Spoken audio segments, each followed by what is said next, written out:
to Stories That Matter. The journey of life from birth to death is an extraordinary trip, sometimes filled with great joy and excitement, but at other times filled with pain, sorrow, and disappointment. Stories That Matter shares both extremes with you. Sometimes our stories will make you feel very happy, but the journey of life is not all happiness.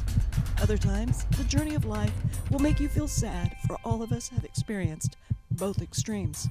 Stories That Matter will begin right after the break with a story that will touch your heart in the journey of life.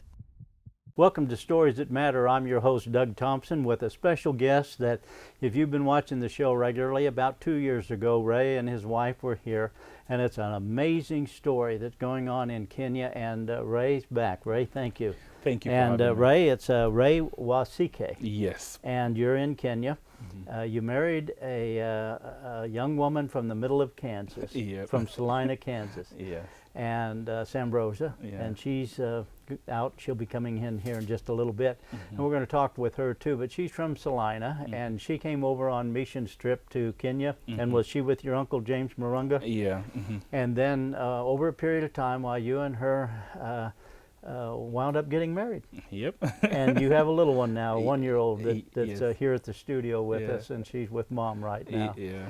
So last time we talked, you were doing a lot of work in Kenya and ministry work. Tell me about the program, because now I understand, as I'm looking at it, it's the Joshua Blueprint. What is the Joshua Blueprint? The Joshua Blueprint, actually the name comes from the Bible. Many a times when we read the Bible, we hear about Moses, and then when we hear about Joshua, we know of Joshua as the mighty warrior. But people, if you read like closely, people maybe sometimes miss it a little bit. But Joshua's relationship with God started way before he became the mighty warrior. You know, we remember the time when Moses was leaving the tent of meeting. He left Joshua in the tent of meeting having communion with God. There's a time when Moses was going up the mountain. The elders, everybody, they were scared going up, but we see Moses went up with Joshua. And so Joshua had that intimate relationship way before he became the warrior. So basically what we're doing is like Moses was holding Joshua's hands, and before Joshua became who he was, you know, there was that, how do you call it, kind of like discipleship, you know, from, or guidance from Moses to Joshua. So basically, Joshua Blueprint, we're just following the blueprint of Joshua, how he became a leader, and we want to offer the same to the vulnerable in Kenya, where we hold their hands and then disciple them in the Word of God and help them discover their God-given talent. Yeah. And in Joshua's situation, and correct me if I'm wrong on this, but I think I just read this recently, but that Joshua, when they went into the promised land, and Moses sent in the spies, you remember that story? And Joshua was one of the spies that went in. The others came back, the other 10 came back, and they said, oh, these are giants, we're just grasshoppers, we have no chance of winning here. And Joshua come back, we can do this. Yes, we true. can do that. Joshua was always faithful to the Lord. And if I remember this about Joshua too, and so perfect one for the Joshua Blueprint, Joshua also said at a time when the people had begun to integrate into and accept the gods of the locals, and he called them all together, all the leaders, and gave that speech about, you know, let's remember how we got here, and let's remember what can happen to us. And then he ends it with, for me and my family, we're going to worship the Lord. Yes. Is that, am I right? Exactly, that's so true. Yeah, Joshua is, he's tremendous. He's one of my heroes from the Bible, so awesome. Yeah, me So too. tell me how what are you doing in Kenya that you're using the Joshua Blueprint? What's the concept? Right now, Kenya, we have a population of about 55 million people, and over 50% live below poverty line.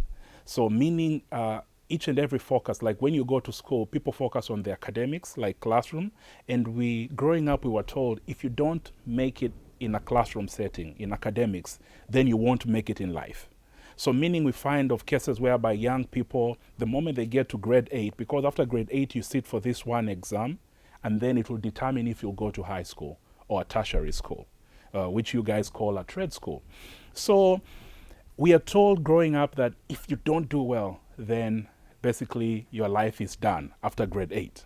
So you find young girls from an early age, they get married at a very young age because that has been put in their head and all that.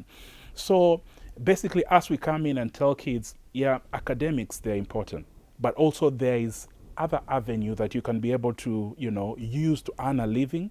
At the same time, you can be able to keep on glorifying God as you do it, and that's where we come in as a ministry. And right now we teach music, we teach drama, we teach dance, and basically we help these young people discover their hidden talent within, and then they use it to glorify God and also to earn a living, from it.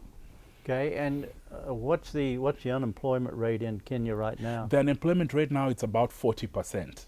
40%? 40% of unemployment rate. And then here's the interesting thing, Doug. The minimum wage in Kenya right now is $7 per day. Per day? Yep. So when you say the poverty level, what is the poverty level for Kenya? The poverty level right now, they have equated it to $1 a day per family. Oh my goodness. Yeah. Oh my goodness. We got to cut away and take a break. We'll be right back.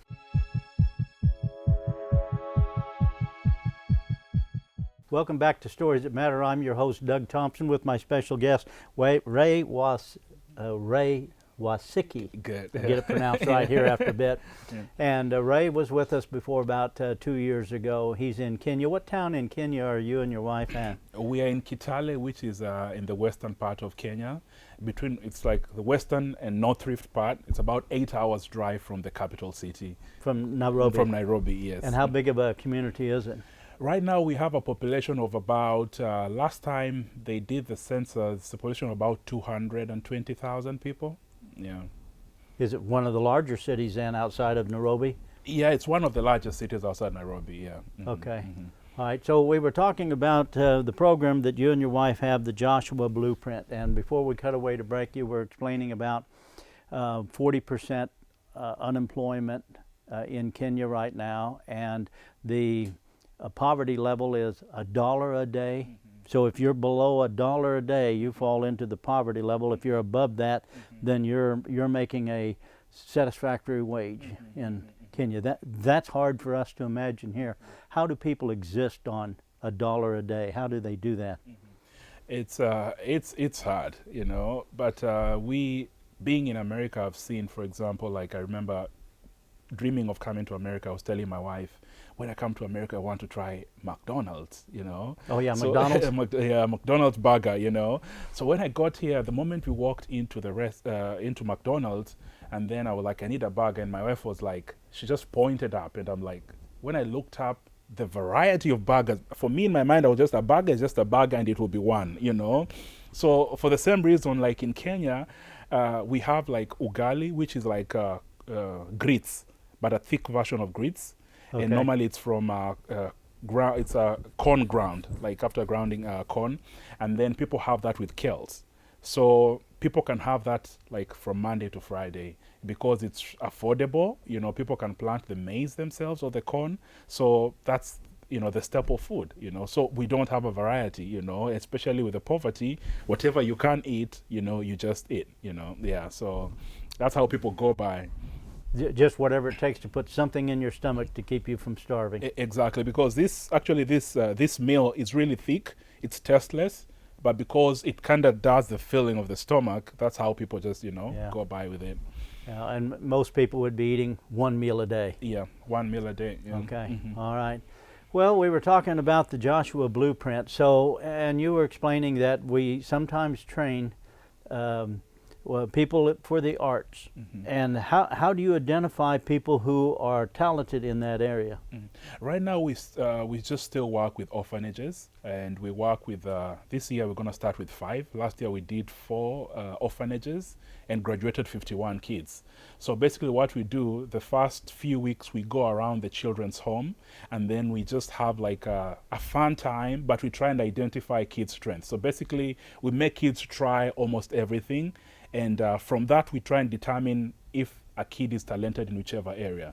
Now, because right now it's just my wife and myself, we don't have the capacity to do with so many kids, so we try and see just like the serious students, and even with the help of the guardians and the directors of the children's home, they can tell us which kids we feel like they'll be able to hold on to the end, and that's how we pick the kids. Okay. How do you fund your project? Because these aren't people that have, from the orphanage, they don't have much money. So how do you get your funding to do this? Right now, God has blessed us with a few individuals who have helped us at least pay for our rent for the building where we are at the center.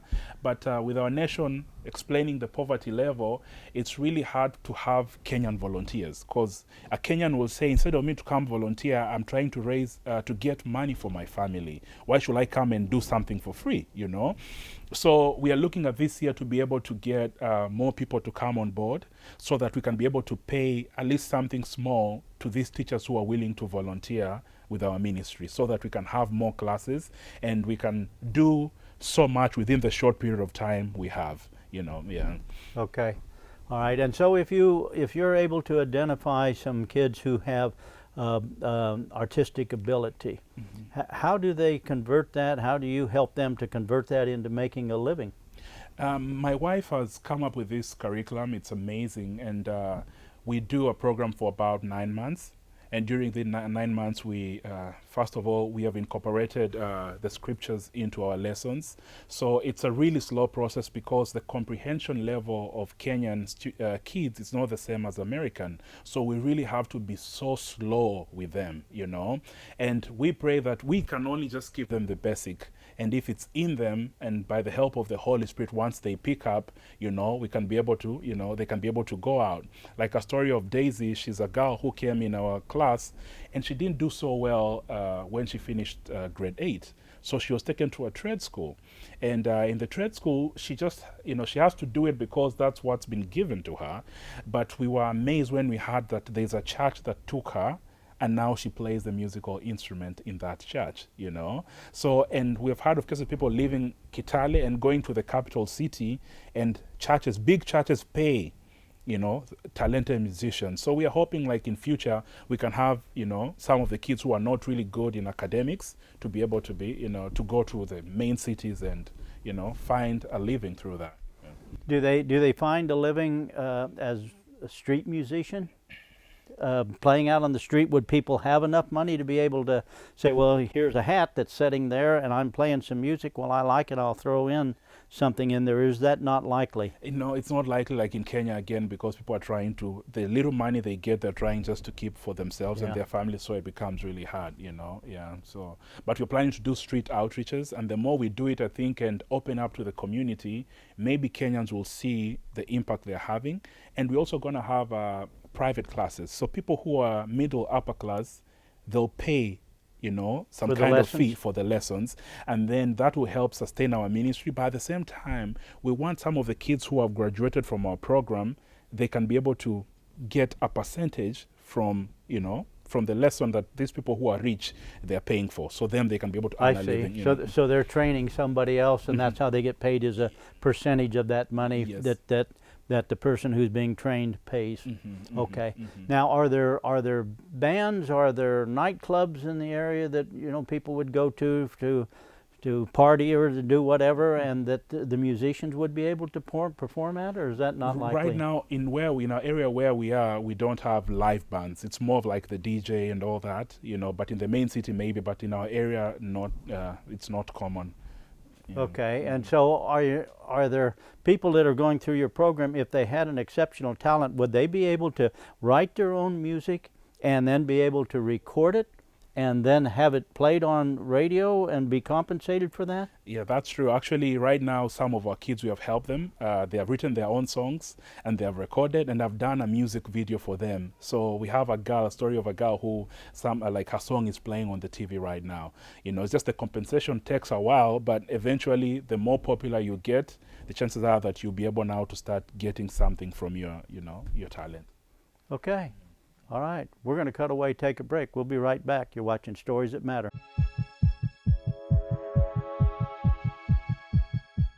Welcome back to Stories That Matter. I'm your host, Doug Thompson, with my special guest, Ray Wasike. and from Kenya. And if you've missed the first part of the show, you'll be able to catch a rebroadcast of it. But Ray's in Kenya, him and his wife, and she's from Salina, Kansas, and him and his wife have a facility that they do in town in Kenya, and it reaches out to the arts to help kids who have a talent and be able to develop that talent and to be able to make a living from it. But of course, it's all Christ-based with the Joshua blueprint. Yes. Yeah. So Ray, if there's people watching this that want to contribute, we'll put up the information for your website information on the screen right now. And any sort of a contribution is huge for what you're doing in Kenya. Yeah. True? $1, $5, $10, anything would help. Yeah. And you get enough people putting in even a small sum of money, make a huge difference to those people. Are they primarily young people? Yeah. Okay, primarily young people that are involved in the arts and the musical parts of it, and the dance, and you have drama presentations as well? We do actually short film, yeah. You do? Yeah. And what do you do with the film? We normally just try and put it on social media, and then some of the local TV stations, they take them and then, they can play them. Really? Yeah. Okay, and so if these folks went to the website, they would be able to see some of the work? Yeah, we can be able to. In about a week, our website will be back up, but you'll be able to see the website. But now on YouTube, the Joshua Blueprint, you can be able to find all the videos that we have done. And so the folks would be able to see some of the kids that are involved in this, and they could see what you're working on. That's fantastic. Yeah, we update the videos like on a weekly basis. Yeah. Who does the film work? I do. Is that right? Yeah. Well, I remember a couple of years ago when we had talked about it, you were just sort of really interested in the technology that we have here. And so you got your own camera and you figured it out and you're doing it. I do. That's awesome. Yeah. That's awesome. So people can watch what's going on from Kenya in the comfort of their own home. Yes. And listen, there's a real need to be able to help Ray and Sam out as they're trying to spread God's word and help these folks, these young kids, to be able to survive, because it's very difficult. When you're over there and your poverty level's $1 a day, and then you figure I'm below the poverty level and I don't have any skill, man, there's a lot of bad things that can happen to certainly young girls there. Yeah. We're gonna cut away, take a break, and I'm gonna visit with your wife, and then we're gonna get back together. Want to meet your little one. All right. All right. Thank you. We'll be right back after this break.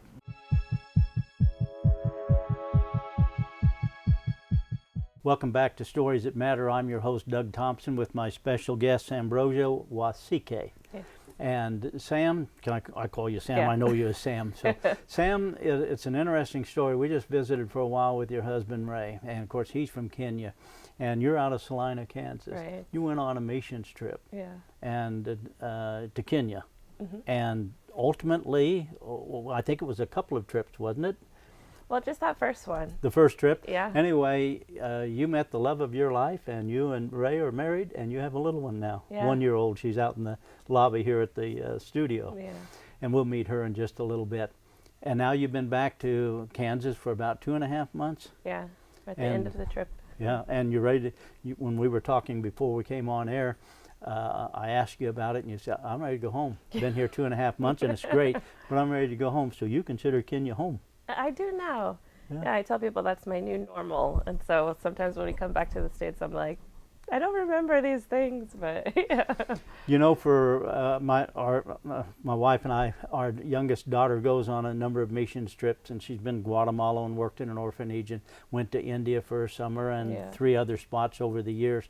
And so it's always exciting when she comes back, because she has a different understanding of it, of how tough it is for others. You went through that transition too, because you went over for a missions trip. What was the original intention for the missions trip to begin with? The original intent was to help out with the youth conference that was happening, that James Marunga was putting on with his church. So I went there to be the guest musician, and then to speak as well. So I was there for 3 weeks. Wow. Yeah. And you fell in love with the country. I did, yeah. And the people. Yeah. And how the Lord's reaching out to those people. And so you and your husband have a ministry group, the Joshua Blueprint. Yes. And he was telling us about it, and how you're trying to reach to young people that have skills in the arts, musicians and things. You're a trained musician. What do you play? I play the drums. I've been playing that since I was in high school. Dean Hansen in Salina is kind of a big name. I studied with him, and I taught myself in college keyboard, and what else do I play? Guitar, and I also sing. Where'd you go to college? K-State. K-State? Yeah. And you got a degree in what? Secondary education. Awesome. Yeah. So when you're in Kenya, then you're the teacher. I'm the teacher. You're the music teacher, and you're also the teacher. Yeah. How long did it take you to transition from, I'm a kid from Salina, Kansas, high school student from Salina, I go to K-State, and there's McDonald's. If you want something, you walk in and you can buy any sort of burger. You can go to restaurants. Right. You can, it's absolutely amazing. And you go over to Kenya, and here the people are just trying to get by. Yeah. Ray was telling me that the poverty level is $1 a day.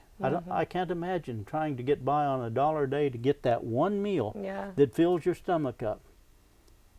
Does your heart just ache for these folks there? It really does. Yeah. It's incredible to get outside of your own culture and realize what normal is for so many people, and it really helps you to learn what it is to live a simple life. And I've really found that that's something that I've enjoyed discovering over these years, is how I can live more simpler, and I don't need so many things.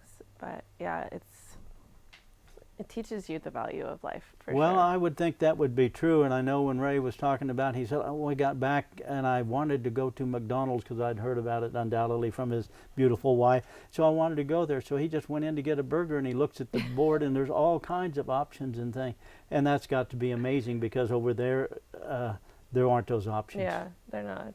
Oh, man. We're going to cut away, take a break. When we come back, you're going to meet the rest of the family, and we'll get back together for the last segment. Thanks for watching. In your life, there is a king who is reigning, King Jesus, Prince Jesus, mighty God, and the Lord of Lords. Every day in your life, there is a king who is reigning, King Jesus, Prince Jesus, mighty God, and the Lord of Lords. Wakati umewadia sasa, Yesu anatawala. Wakati umewadia sasa, Falme anatawala. Wakati umewadia sasa, Yesu anatawala. Wakati umewadia sasa, Falme anatawala.